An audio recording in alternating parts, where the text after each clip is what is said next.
नमस्कार, आप देख रहे हैं सिटी संगम न्यूज और मैं हूं ज्योति। देखने में बहुत अच्छा लग रहा था। हमको सबसे पहले इसी ने आकर्षित किया अपनी ओर, क्योंकि जितने लोग खड़े थे उसमें सबसे हैंडसम यही लग रहा था।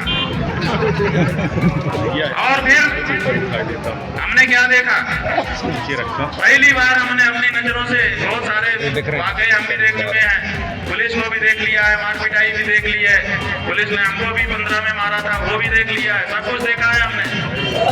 अनुभवी हम भी है थोड़े थोड़े, लेकिन हमने ये नहीं देखा कि कोई बड़ा अफसर स्वयं अपने हाथ से बालकों को, दंडी सन्यासियों को। मौनी अमावस्या के पावन अवसर पर परम आराध्य जगत गुरु शंकराचार्य स्वामी श्री अविमुक्तेश्वरानंद सरस्वती जी महाराज अपने अनुयायियों के साथ संगम स्नान के लिए पहुंचे थे, लेकिन इसी दौरान प्रशासन और सुरक्षा व्यवस्था को लेकर एक गंभीर विवाद सामने आया।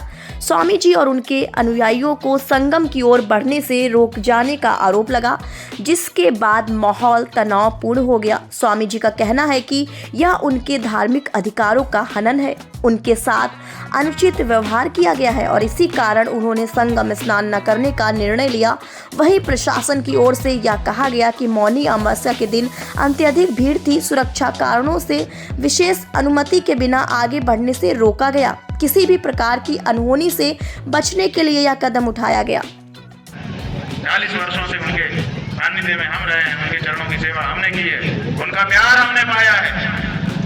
इसलिए खबरदार जो कोई राजनीतिक पार्टी, खबरदार जो कोई प्रशासन, खबरदार जो कोई विभाग हम चारों शंकराचार्यों के बीच में कोई भेद डालने का प्रयास करें। तुम शंकराचार्य पुरी के शिष्य नहीं हो सकते। अगर भूल से दीक्षित हो भी गए हो तो जिस समय तुमने ये सब किया उसी समय तुम्हारा शिष्य तो समाप्त हो गया।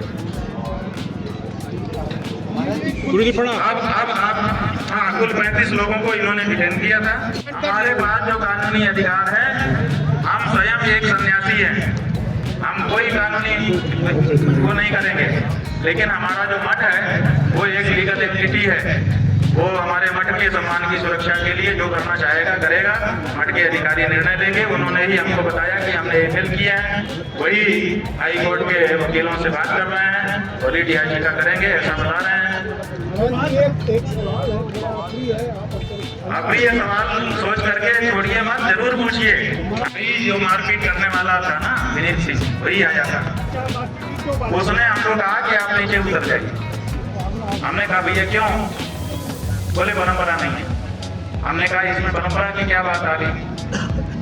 तो वो कहता नहीं आप नीचे उतर जाइए। उसका जोर नीचे उतरने पर था और जिस ढंग से वो कह रहा था उससे साफ समझ में आ रहा था कि अपमानित करने के लिए कह रहा है। तो आप बताइए कि एक शंकराचार्य को आदेश देने का उसको क्या अधिकार था और एक शंकराचार्य के रूप में हम उसका आदेश कैसे मान सकते हैं, जबकि वहाँ पर कोई ऐसी समस्या नहीं थी, कोई ऐसी भीड़ नहीं थी, कोई अव्यवस्था नहीं थी। महाराज क्योंकि हम गौ रक्षा की बात कर रहे हैं और भारतीय जनता पार्टी की सरकारें गौ हत्या को बढ़ावा दे रही है अपने कार्यकाल में, गौ मांस के व्यापार को बढ़ावा दे रही है अपने कार्यकाल में, गौ मांस विक्रेताओं से चंदा ले रही है अपने काल में। इसलिए ये नहीं चाहती है कि कोई साधु संत गौ माता की रक्षा की बात करे।